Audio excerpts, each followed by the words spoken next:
Okay, at this time, we'll call to order, and we'll ask our clerk to establish the quorum of the board, please. Commissioner Blakemore. Present. Commissioner Archie. Here. Chairman Whitfield. Here. Commissioner White. Here. Commissioner Stoll. Present. Thank you for that. All members are present. We do have our agenda. There are some agenda packets there in the back for anyone who'd like to get a copy, and this will also be found on our website. So is there any modifications to our agenda tonight? Yes, sir. Hearing none, do we have a motion to approve the agenda as presented? So moved. We have a motion by Commissioner Hart. Do we have a second? Second. We have a second by Commissioner Blakemore. Any further discussion of the agenda? Hearing none, all in favor say aye. Aye. Any opposed? Hearing none, the agenda is approved as prepared. The approval of the minutes from our regular scheduled meeting that was held back on May the 9th, 2024 here at 6:30. Those minutes have been prepared. Is there any questions or corrections of the board of those minutes? Mr. Chairman, I'd like to speak to that. That's the April 9th, is that the? April 9th? The May 9th May 9th, first. but you- This will be our last month's meeting. Oh, okay. So May 9th meeting from 2 weeks ago. Hearing none, we have a motion to approve the May 9th minutes.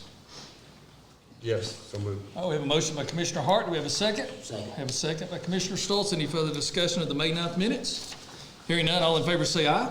Aye. Any opposed? Hearing none, those minutes are approved as presented.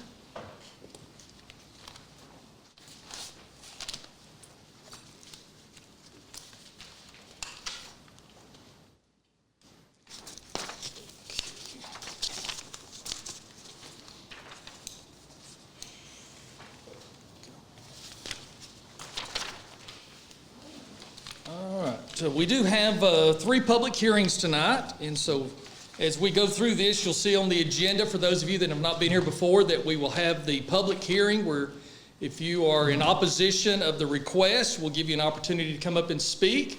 And then after that, we'll ask if the applicant or anyone in support of those requests, they can also come up and speak. And then later in our agendas, when we take up action items where the board will make the decisions at that time. So it's a 2-step process. So I know sometimes that can be a little confusing. You think, well, we're hearing it, why did we not take action? That's just later in the agenda. It gets replicated, so you'll see that. So the first one we have is Wendell Barnes, the second request, a rezone from R2 residential to C1 commercial for property located at 7001 North Highway 27, Rock Springs, Georgia, 30739, tax map and parcel number 0-328-1-011. Is anyone here tonight that wants to speak in opposition of that one zoning change? Any opposition? Okay, hearing none. Anyone that wants to speak in favor, or if the applicant wants to speak, you don't have to, but it is your option to come and speak. Anyone wants to speak in favor of this request? Okay, not at this time. All right. So we're going to move to the next one, okay? Hearing from no one. No one at all wants to speak. Okay.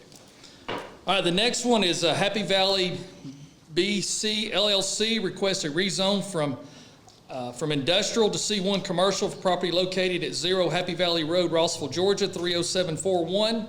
Tax map and parcel number 0-136-017A. Any opposition to this request to go from industrial to commercial? Any opposition? Okay, hearing none, anyone wants to speak in favor of this, or the applicant desired to speak? Okay, hearing or seeing none, we'll go to the next one. Okay, the next one is Daniel Byers requests a rezone from C1 commercial to R2 residential for property located at 3450 North Highway 27, Lafayette, Georgia, 30728. Tax map and parcel number 0-322-4-002. Any opposition that'd like to speak on this request? Any opposition? Okay, hearing none, would anyone like to speak in favor of this, or the applicant would like to speak? Okay, so last call on any of the public hearings. Okay, hearing none, we'll move on to our next item on our agenda. Bear with me here just a second, because I've got a stack of stuff here to get through.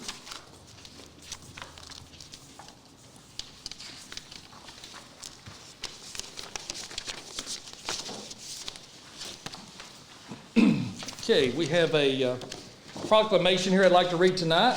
Proclamation by Walker County Board of Commissioners, Historic Preservation Month. Whereas the National Trust for Historic Preservation established May as Historic Preservation Month in 1973 to promote historic places for the purposes of instituting community pride, stimulating heritage tourism, and showing the social and economic benefits of historic preservation.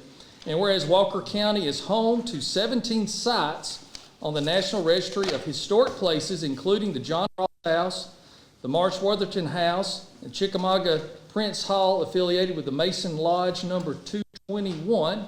And whereas historic preservation can raise awareness of historically significant buildings and landmarks locally and unite residents behind an important cause, and whereas it is important to celebrate the role of history in our lives and to honor the contributions made by dedicated individuals who help preserve the tangible aspects of the heritage that has shaped us as people, and whereas we recognize the important role played by the Walker County Historic Preservation Commission, Walker County Historical Society, the Walker County African American Historical and Alumni Association, and other organizations in our community.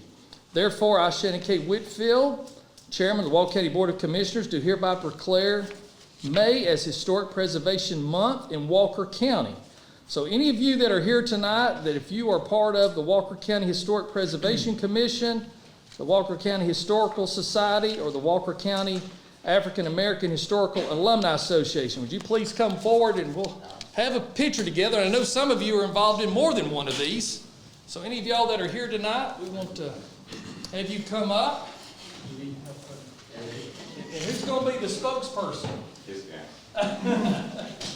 Would you like to say a few words here at the podium for? Well, as you pointed out in the proclamation, historic preservation is very important. We're losing historical property every day due to development and across the nation and across in Walker County.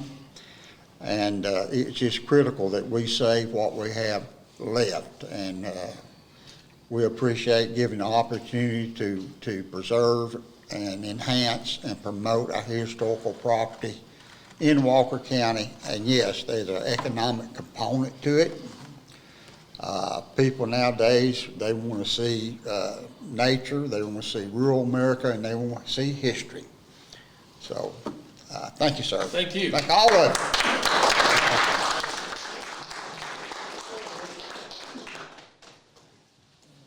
John's the chairman of the Historic Preservation Commission, and all of y'all are board members of the Historic Preservation Commission. Come on over here, John, in the center.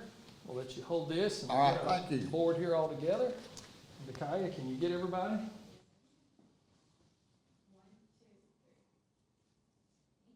Very good. Thank you all each for being here.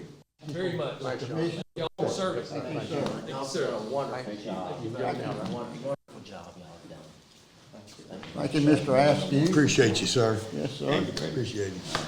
Thanks for coming. Appreciate you.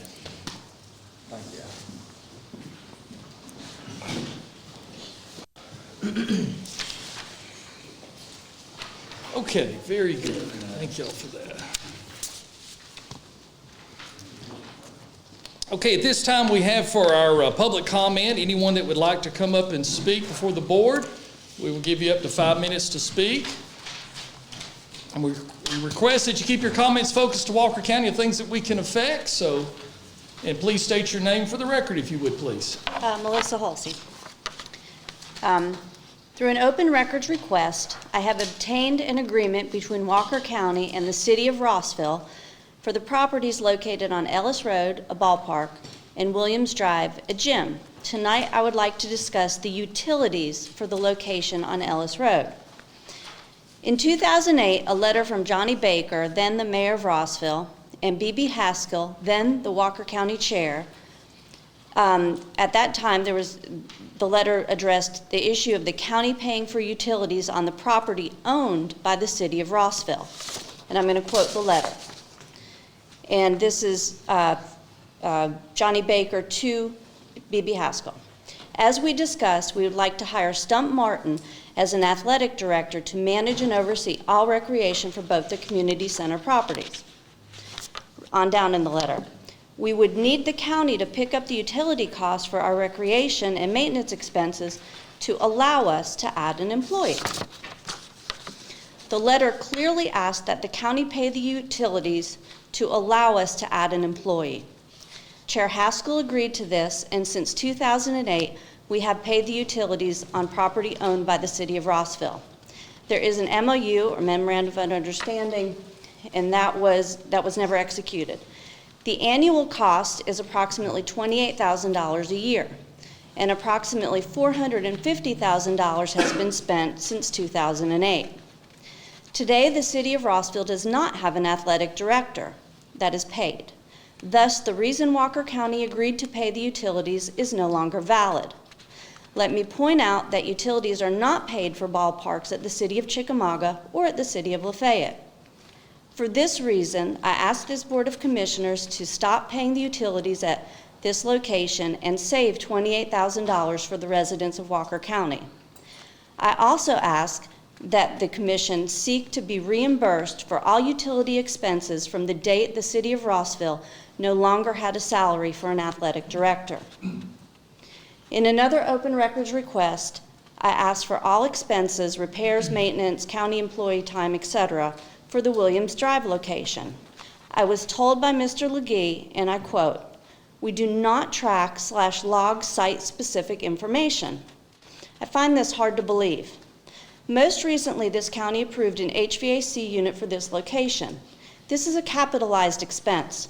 A capitalized expense, for those that do not know, is an expense that is amortized over time and not taken all at once. It's put on the balance sheet.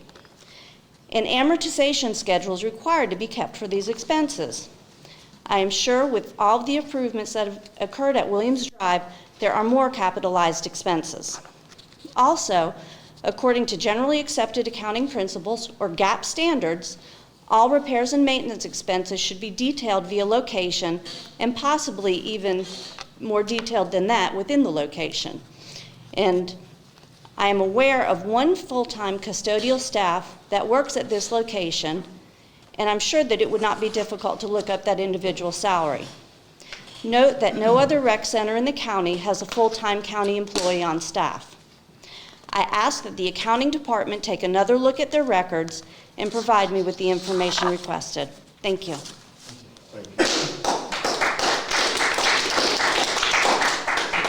Gary, I think I saw your hand up a while ago.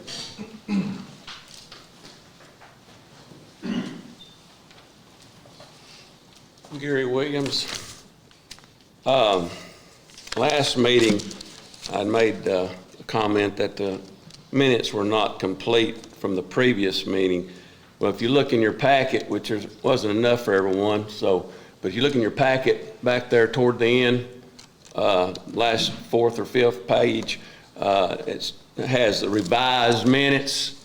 Well, they're still not correct, in my opinion. It doesn't reflect a commissioner from District 3 asking the chair if $260,000 was going to be enough to cover the walking track at the Civic Center. And your response was you weren't sure. He's still looking into it. And it doesn't reflect the comment that District 2 Commissioner had about the data that I had asked for during his conversation or during his comments, if there was any data showing how many people actually use that. I personally don't think we need to be spending money for walking trails and all that. I mean, hundreds of thousands of dollars. The chair or the previous administration, the chair has said that we need to keep our local, keep the comments to the local, that we can't fix outside, but we can work on the problems with inside the county. Also, that we can't solve all the problems across the country. We may want to, and then there's a chuckle, but we're adding to the national debt with this, I believe, by taking these hundreds of thousands for something that I don't feel is a need. The county, yes, it's been talked about that the expenses for the county's increased, where everybody else's expenses has increased. And we need to concentrate, I think, on the needs, not the wants. And I don't think walking trails and bird baths, a splash pad for certain districts, or for, I just don't see it. And that's the Rossville is going to be, what, 2.7 million for, revamping over there, and the splash pad and a walking track and all that. Times are hard for folks. I just don't see it. And I got one question. I brought this up and asked the chair the question, but I want this more for District 4, which is the district I live in. It's on the list, and I believe District 4, I believe all district commissioners had input to the roads to be paved. Gilly Lane and High Point does not need to be repaved. I don't know why it's on the list. And I asked, and I like for District 4, is that Gilly Lane going to be extended or widened with county tax dollars in any shape, form, or fashion, whether it be T-Splosh, E-Splosh, Splosh, Host, General Fund, any kind of public money? Is it going to be extended or widened? Because right now, as it stands, it doesn't even need to be resurfaced. And again, as I said last time, I really would hope that every district commissioner would study and understand these grants that you're approving. That's all I got. Thank you, sir.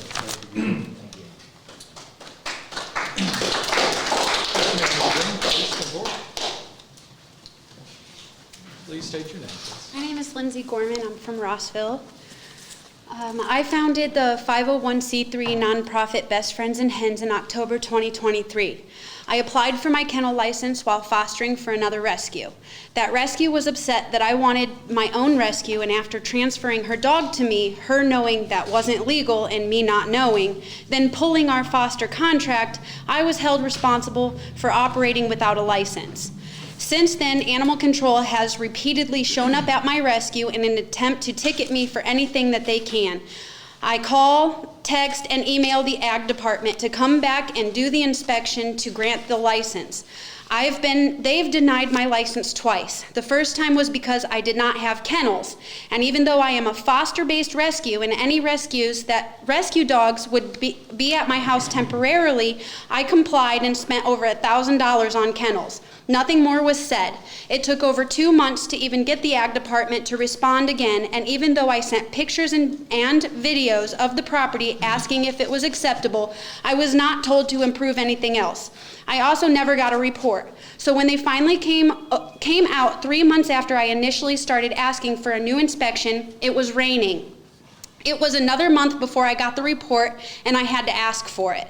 Now the excuse was that my yard did not drain fast enough.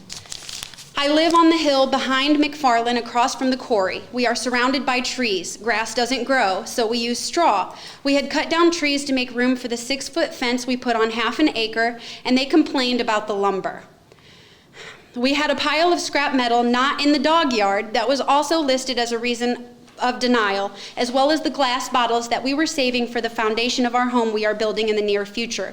We had a pleather couch outside, which had come out of the RV that we remodeled for the dogs to sleep in.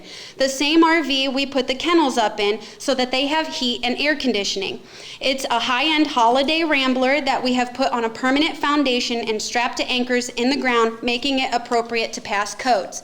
We have put thousands of dollars into our property, trenching, grading, and fixing everything, even throwing away building materials we plan to use to comply with ag codes and animal control. Now, I have reached out to ag through text, email, and even tried to reapply. Again, I am being ignored.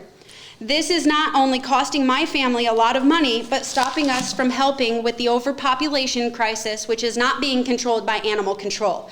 The officers turn their heads and do nothing about the aggressive dog down my street that is at large daily, terrorizing my neighbors and having puppies, which also run at large, but hand me a ticket every time they're at my house. Not one warning given.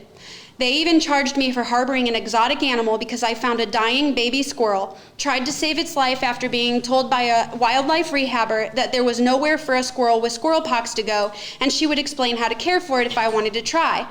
I have the entire conversation on text, but Officer Bailey, after arriving at my home like a gung-ho cowboy with a serious attitude problem, still wrote me a ticket, also ticketing me for operating without a license when I had to rehome my very own rescued dog and cat, because I have been reduced to having no funds to care thanks to the delay in licensing.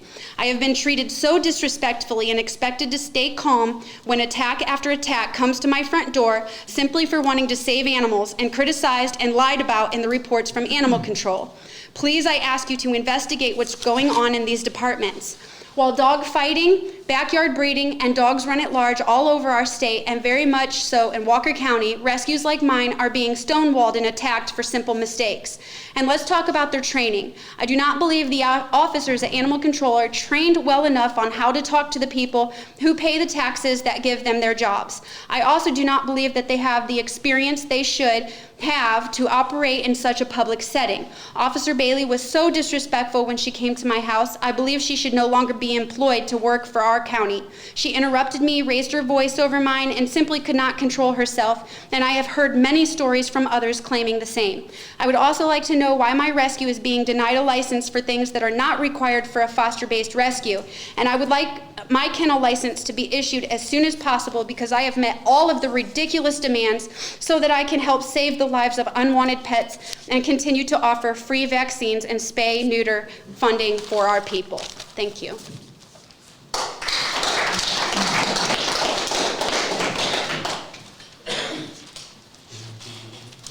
Yes, sir. Please state your name. Ryan Gorman from Rossville. Adding to what my wife has said in her speech here, Animal Control and the Ag Department has not acted in the best interest of the animals here in Georgia, and they surely have not acted in the best interest of my family. They have made up silly reasons to deny our shelter license while giving other rescues a license that are doing the exact same thing that we're doing in this foster-based rescue situation, but not requiring the same conditions of these other rescues. Lindsay has called me every time they've been to the house, and I've also seen it on the camera that we have, so I hear and see everything in live action. And I personally heard the disrespect from Officer Bailey and was on my way home as soon as I heard that, okay? I have witnessed the abuse of power and disrespect towards Lindsay, and also want to know why this is happening, why it's being allowed to happen. We had fully vetted, vaxxed, and microchipped dogs robbed from us. They were her babies, okay? And, you know, they took them right out from under us, you know, for doing what Jeff told us to do, okay? I cannot tell you the damage that this did to her heart and her mental condition.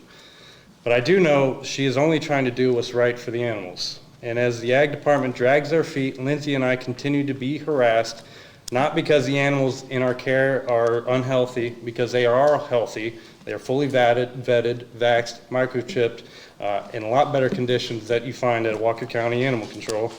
But because she lacks a piece of paper that if we lived 2 minutes down the road, we wouldn't even need it.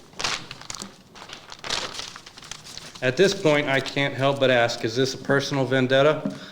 By the way, Officer Bailey has antagonized and disrespected Lindsay at our home, and how she was threatened with arrest for disorderly conduct when they took these dogs from us. And she got emotional during this, and she was threatened with an arrest. Because it sure seems like there's some sort of personal vendetta here. I don't know what's going on, but we really need this looked into.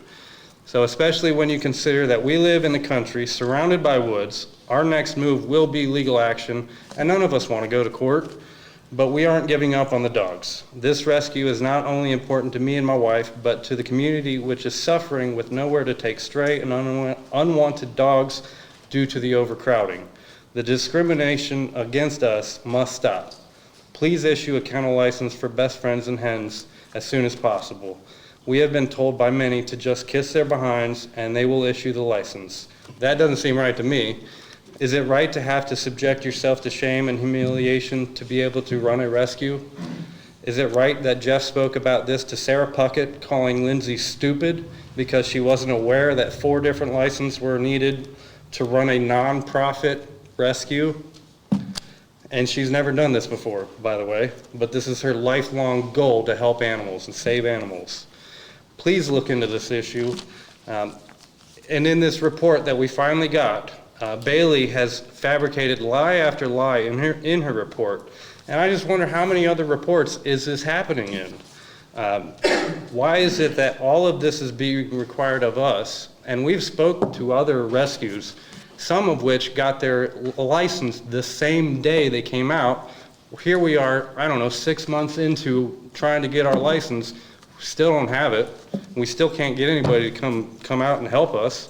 But everybody keeps saying, oh, we're here to help you. Also, I'd like to mention that animal control doesn't answer their phone, they don't return calls, and now that they are on a parvo lockdown, we fear that the animals they took from us that are fully vetted, vaxxed, and microchipped are now going to get euthanized, just like the rest of them there most likely will. We are denied information about this that will certainly calm the post-traumatic stress my wife is enduring, and we want changes in the Department of Ag and Animal Control. Our dogs and our citizens matter.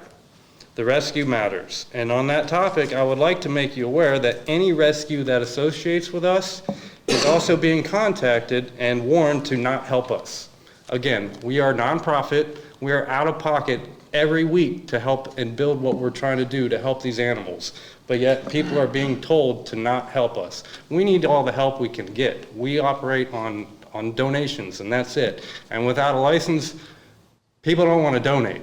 So, again, more out-of-pocket expenses. This is defamation, and we will not stand for this. Thank you.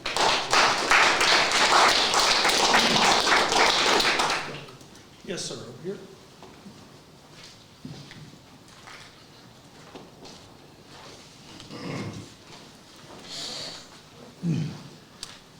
Hi, I'm Tony DeSanto. I'm here about I guess, northern portion of Vulcan Drive over in the Durham area. So it's about a half-mile long stretch of dirt road that parallels Rock Creek very closely. And so I think there's a couple issues here. I'm going to do my best. I don't have it rehearsed or anything like that. There's 3 residents that live on this road. Myself, I'm all the way in the back, my neighbor Jeff, and then the Tuckers that are closer to the front. And then there's kind of a swimming hole that's up close to the road. There's also a gate right at the very end. The gate stays open. Nobody's ever closed the gate as far as I know. I purchased the property about a year ago. So since then, people come back that road. They do kind of seemingly nefarious things. You find some stuff now and then. I think last year we put a petition through to allow us to close the gate. The 3 residents, I'm sorry, there are 4 residents if you count the Gunthers that are technically on Vulcan Road, but they own a portion of Vulcan Drive. So we put that petition through, and there's a lot of confusion about who even owns this portion of this road. So Camp Lookout owns everything on the other side of the creek, and then there's a couple of other residents in there that have short sections of the road. Anyway, it came to our attention that it's on the docket to be paved this summer, and the 3 folks that live and actively use the road, which I have their signatures here.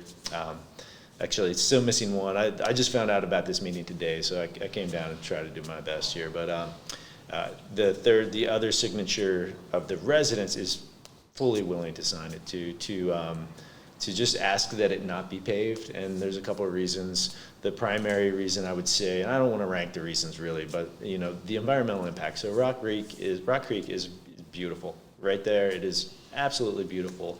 And as far as I know, from the research I've done to date, there's really no long sections of road that are paved that are this close to Rock Creek. And I'm not an environmental engineer, but I can't imagine that paving a half a mile of fresh asphalt in some sections, probably just 30 feet from the creek, that couldn't have some kind of environmental impact runoff from that, that hot asphalt also. So one of the reasons, so that's kind of the primary reason I would say is aside from the whole ownership of the road issue, the primary reason is like, we just don't want to see the creek get a lot of chemicals dumped into it. Also, there's not a lot of people that actually use the road or go back there. One of the reasons that I moved, so we purchased this as kind of a second home. We live in Chattanooga. We really value the I will say kind of like the rural feel of the place. I grew up on a dirt road. I want my kids to grow up and have the experience of living on a dirt, just old country road, right? And there's 3 people that live there, so.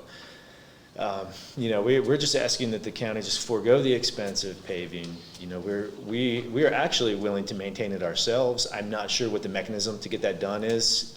Happy to work with whoever to do that. All 3 of the people that use the road are more than willing to maintain it. If that's not an option, we would ask that maybe gravel be used to maintain the road or some lesser degree of maintenance. And then, the possibility of maybe abandoning it and giving that portion of the road back to the residents would be the other thing that we would ask. So I think that pretty much covers it for now. So I'm not sure what the next steps are, but I guess I'm done. We'll look at it. Okay, thanks. Anyone else that'd like to speak? Okay, we'll move forward with our agenda. Oh, I'm sorry, I didn't see you. Well, I just You thought just- I would. I'm Ned Yates. I just want to commend y'all the fact that y'all are sitting there first, because I would not want your job. But after some of the stuff tonight, I'm going, wow, what a responsibility. Something I wanted to read, but I don't have it with me, but I'll reference it. It was Davy Crockett's speech to Congress. It's not your money. And the thing is, the fiduciary responsibility y'all have is significant. And like I said, I would not want your job and your responsibility, because I've been in a position with fiduciary responsibilities, and it's scary. And I don't know that most citizens recognize that. But he made the speech, and he was criticized, but what they wanted to do was they wanted to give $30,000, if my memory's correct, to a naval widow, and she already had pensions that were Navy pensions. And he said, I cannot do that. I would offer, if there's a problem, I'm the poorest man in the house. I'll give a week's salary, and I'm sure we could raise it. And there's other people that are fully willing to do. Well, he went home the next summer to campaign. And he saw a gentleman farming that was plowing. He kind of slowed his horse down so he could get down to talk to the gentleman. And the guy said, well, I'm Colonel Crockett, and I'm running for office. And he said, I know who you are, Colonel. I voted for you. I met you once before. I will not vote for you again. The reason he gave was when it's kind of extended, but he said, last summer, you voted for, there was a fire in Georgetown, and a good number of the congressmen hurried across to Georgetown and helped put out the fire. The next day, they approved spending $20,000 to support the widows and children that were displaced, which, it's a good thing. And the guy said, the reason I won't support you, because if twice as many houses in this county burned, y'all would have ignored it. And that's why I will not vote for you. And then he said, well, may I ask your name? So, I was wrong. I'm sorry. I'm wrong. Colonel Crockett said, I didn't realize that I was wrong. He said, what is your name? He said, my name's Bunce. I said, oh, are you Horatio Bunce? Yes, I am. Well, I would love to apologize to you publicly and to your neighbors and friends. And if you can get them together, have a barbecue, and I will make a public apology. And they did so, and he said, I'll be willing to pay for it, and Horatio Bunce refused it. They ended up becoming friends, and they understood. But the thing is I just forgot where I was. You said the barbecue. But the barbecue, they get a barbecue, and that's the citizen, and y'all get a lot of flack, and I know you do. Some of it's, there's always lots of rumors that circulate. Some of them are true, some of them are not. But I frankly, last thing, there were some issues brought up, and I heard an emotional response from each one of y'all. Not each one, but 4 of the 5. No, nothing said we will check into these issues, and that is what I'm basically being a Horatio Bunch. I want to see y'all be accountable and do the due diligence, because you have a fiduciary responsibility, and I want to see it done. Because it's my money, it's everybody in this room, and every citizen of Walker County's money that you're dealing with. Thank you. Thank you.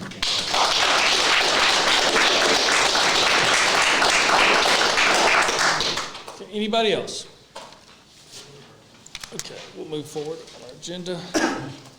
Okay, next item on our agenda is under unfinished business. Minutes from the regular scheduled meeting held on April the 11th, 2024 was tabled from the May 16th, 2024 meeting. I want to speak to that, Mr. Chairman. I want to ask that we table those again.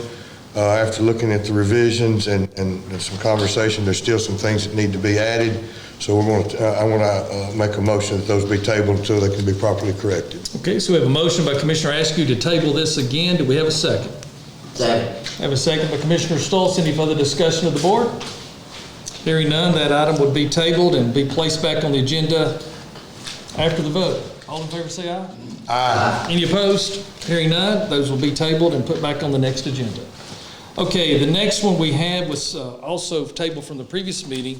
Roy and Kimberly Ballard request a variance to divide off less than 5 acres in an A1 zone for property located at 255 Windy Meadow Drive, Lafayette, Georgia, 30728.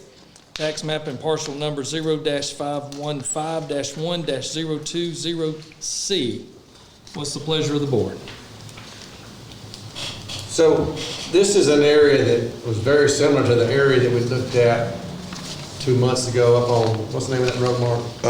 Old Lafayette and corner of Old Lafayette and Glass. Just south of the road department. Yeah. It's an area that on the map, there's 3 houses in front of it that are zoned agriculture also on about 3/4 of an acre and several more that have joined it. So it's an area that probably needs to be, looked at rezoning eventually one day. I don't know if John's here or not, but it's an area that's like that. So I'll make a motion we approve it, but I would also like our planning and zoning director to look at it, that area specifically to, not rezone it, grant a variance, but look at there to rezone it. Because I think that would very well fit into a residential area. Okay, so we have a motion by Commissioner Hart to approve the variance request. Do we have a second to that motion? Second. We have a second by Commissioner Blake Moore. Further discussion of the board? Hearing none, all in favor say aye. Aye. Any opposed? Hearing none, this is approved as presented.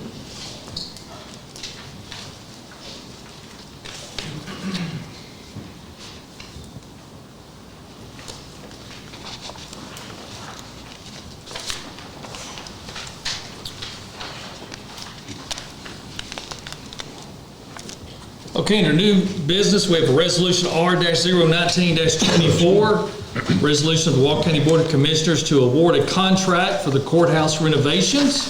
Whereas the Board of Commissioners of Walker County Board is the governing authority of Walker County, Georgia, whereas there is a present need for maintenance work at the Walker County Courthouse, and whereas the county issued a request for proposal, an RFP, for qualified contractors on April the 9th, 2024, through the Georgia Procurement Registry and the county government website.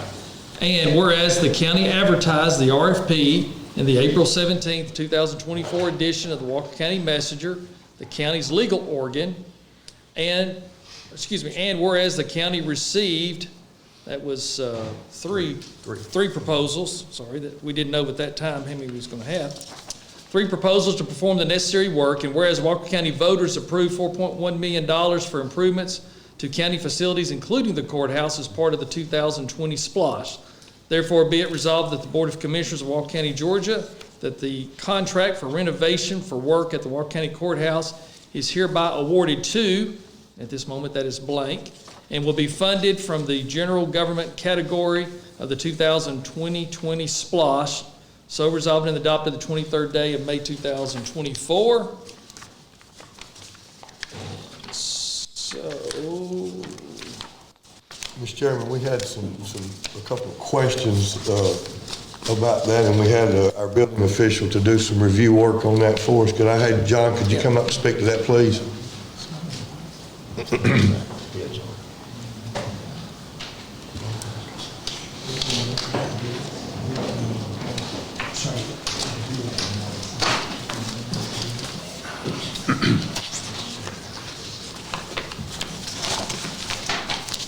Yeah, so there was a question about the brick angle on the quote, because there was a significant difference that we had talked about.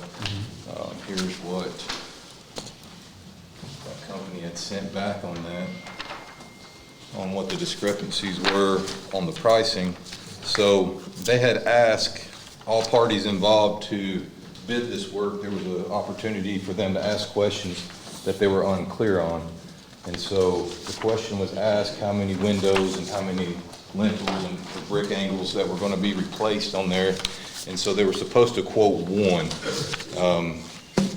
The difference in the pricing there, the other company had quoted 8, and they sent me the ones that they had quoted. And so that was the difference, or the question in that, on those bids. That's why the substantial difference is because one quoted what was on the RFP, which was 1, and the other went ahead and just added the ones that they had identified. Yeah, that's right. They quoted 7 windows plus 1 double door. So they quoted 8 in total, but they were asked to quote 1 when they had an opportunity to send all their questions in if there was some clarification needed. And they were supposed to quote 1. So that was the discrepancy or the price difference on the brick angle. okay. All right, so this is a project that both Commissioner Hart and Commissioner Askew have been working on for many, many months, pulling all this together. So you got any additional thoughts or comments? Like I said, Commissioner Hart and myself have worked together with several other people to try to get together an RFP that we could get out that would compare apples and apples and give us some good idea on getting the project started. And we had put it out originally, we talked about it originally, and then we realized that we needed some other adjustments, so we added the handicap ramp that we already had drawings on through CTI that's got to be there for ADA accessibility. And so then we put it back out, and yes, we had three contractors to bid the project. And after reviewing the documents myself, I think Commissioner Hart's reviewed them, and we've had outside source to review them as well, and Mr. Persley has reviewed them. I think that we're in good shape to award the contract to the low bidder. If you'd like to give the information on the bid so that we can see why. Yes, so totals. One of the bids was Metro Waterproofing, and their total was $955,510 even. But that's the one that had figured in the 8. Yes, sir. So that's in that number. Yes, sir. Okay, and then Buckeye Construction bidded $1,437,588. And then Masonry Specialist Corporation bidded $763,969 even. So I would like to add to what something Mark said. If you look at the brick angle piece, and if you divide that number by 8, is still higher than masonry specialist. Right, that- So, Yeah, so but- if we do get into this project and there are more to do, it would still be cost effective to use them. Yes. Yeah, it was, even if you would add 8 to that number, you're still roughly $135,000 Correct. cheaper. That's right. They were at the same quoted price. That is correct. Metro bidded $27,125 per brick angle. Right. Masonry Specialist bidded $7,836 per brick angle. Correct, yes. Okay. And also, Mark, you mentioned we added the ADA ramp, we also added the front step repair. That's true. And we also added the wall repair to the original thing. To the original, that's exactly right, John. So that's what changed things around. And our first initial quotes were at the 550, Low fours, high five. yeah, low fours and high fives. So when we came back with the ramp, which is quite extensive, because it runs downhill, and to keep that ADA requirement, it's a pretty good little deal. I said that backwards, high fours, low five. That's why I thought it was around the five. Don't have that in front, that was our past stuff, but no, we did, and the damage, there was some damage done also to the brick wall in front of the courthouse where there'd been an automobile accident. So we came back, put that in. With that is ordered the front steps, so we can get those back open, and the ADA ramp, and then the rest is spalding, tuck pointing, overhead spall repair, all the brick, the stuff involved with the exterior to get it to a secured place where we're not taking water in anymore. So that's where we are, and I know it's been something that a lot of people have been pushing for quite some time to see something get started on the building, and the longer we let it go, the worse it's getting. So, I think that it's time that we make a motion and move on the low bid. One question. No, sir. We can't take any questions at this time. Okay, do you have something, Commissioner Hart? I think- No, I'm good. I think it's been looked at pretty thoroughly by John, county attorney looked at it. I think we're good with it. Okay, so would you like to make a motion? Yes, I'm not gonna make a motion that we accept the bid from Masonry Specialist Corporation. Okay, so we have a motion by Commissioner Hart that we accept the bid from Masonry Specialist Corporation out of Chattanooga. Do we have a second? Second. Have a second by Commissioner Askew. Any further discussion of the board? Hearing none, all in favor say aye. Aye. Any opposed? Hearing none, Masonry Specialist is awarded the bid.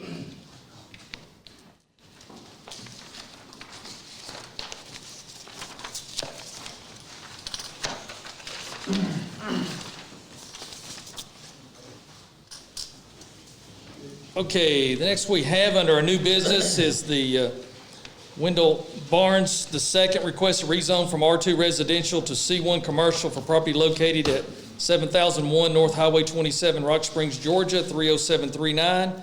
Tax map and parcel number 0-328-1-011. So we'll ask John Pursley, our planning director, to come up and speak to these and tell us how the planning commission responses were. So on 7001 North Highway 7001 Highway 27, here's that copy of just what's surrounding it and what it looks like. So this property used to be zoned commercial before, and they asked for a rezone to go residential a few years back.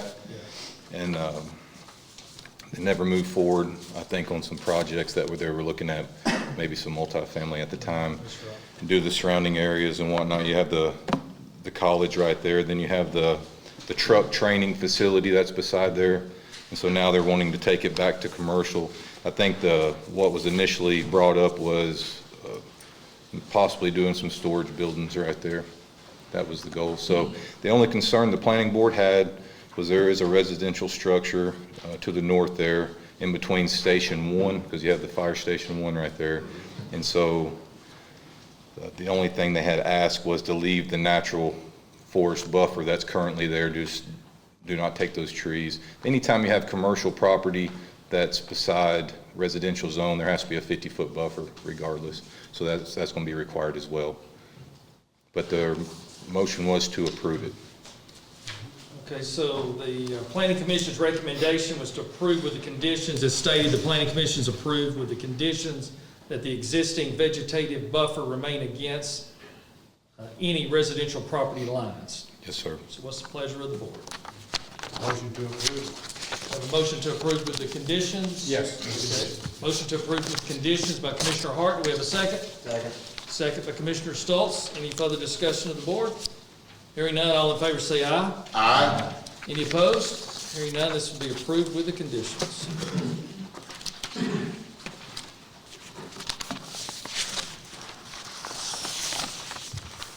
Okay, the next one we have is the Happy Valley BC LLC request a rezone from industrial to C1 commercial, property located at 0 Happy Valley Road, Rossville, Georgia, 30741, tax map and parcel number 0-136-017A. John, please speak to this one, sir. Yes, sir. There's,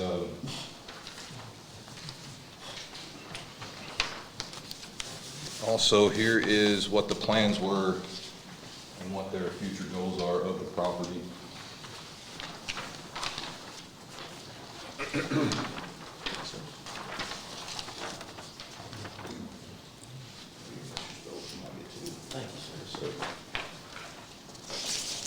So this property is currently zoned industrial, and they're wanting to go commercial. That rendering there is what they're wanting to do.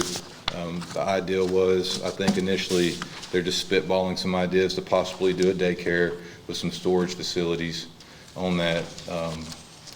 It was approved by the planning board to allow this rezone. It's surrounded by commercial property as well, so it's definitely not a spot zone. And so it was motioned to be approved. Any questions from the board?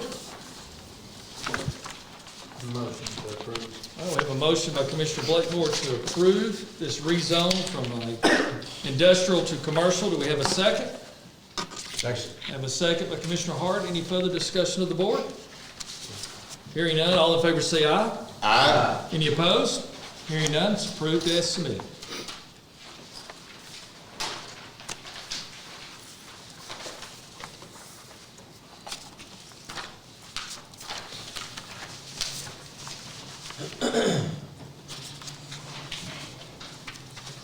Okay, the next one we have is Daniel Beaver,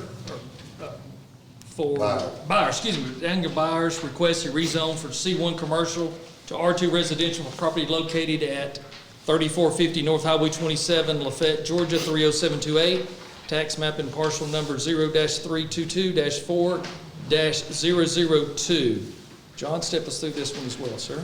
So this property's off Highway 27. Back on 28th of March this year, we rezoned the neighboring property.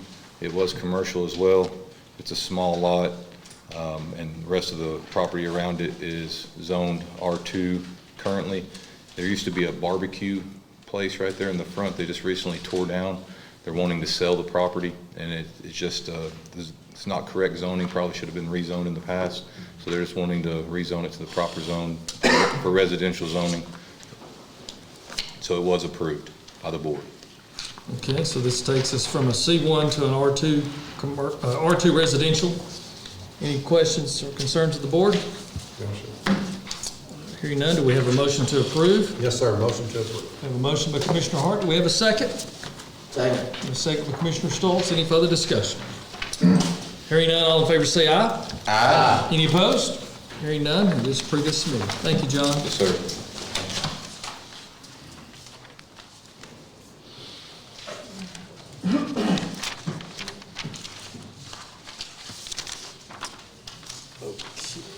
At this time, it'll be time for our commissioner comments, so we'll start out with Commissioner Blakemore.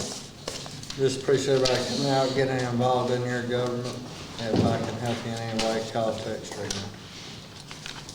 Thank you, sir. Commissioner Askey?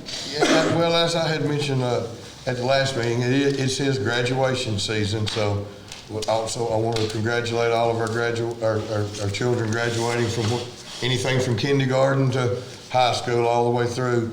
Want us to be vigilant, pay attention to that. There's a lot of activity out there. And I also want to make a note that Monday is Memorial Day, Veterans Memorial Day. And that's near and dear to a lot of us. Anybody that served or anybody that's had family members or any of the above. So I want us just to be thinking about those that did pay the ultimate sacrifice so that we can sit here and voice our opinions and agree to disagree or agree to agree.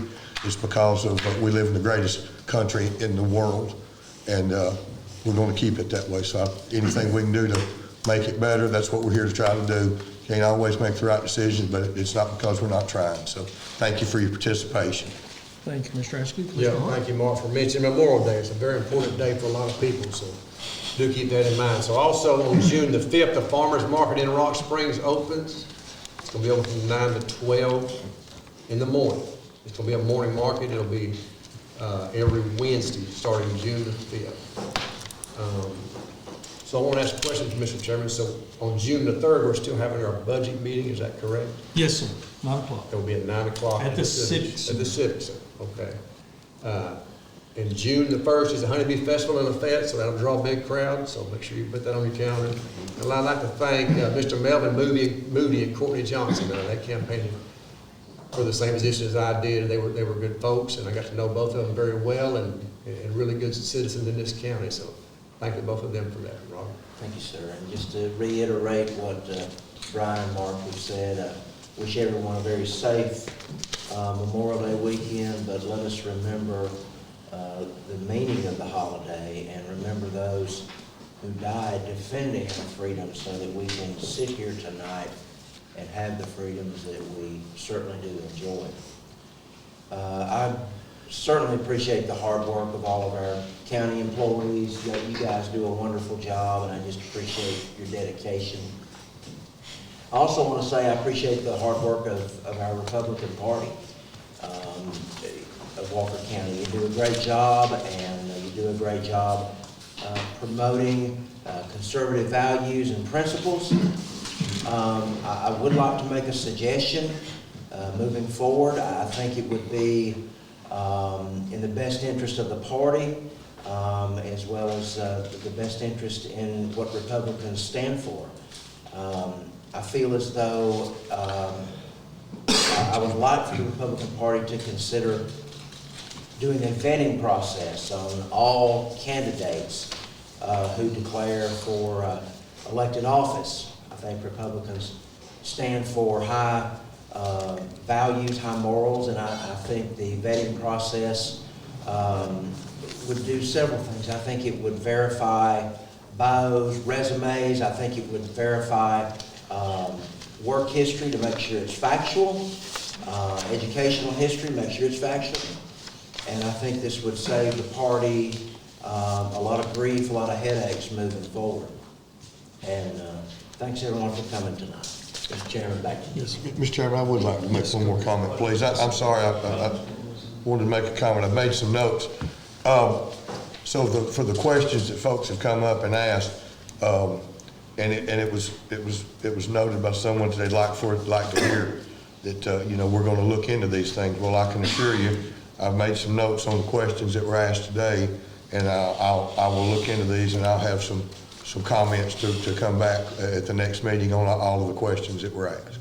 So I just wanted to make sure and put that in, because I feel strongly about that. The couple that spoke in regards to the best friends and hens, there's probably just a little bit of confusion, and I can't address everything that you had to say because I don't have all the facts, but one thing that, just to make everyone aware of, that the Department of Agriculture is a state agency.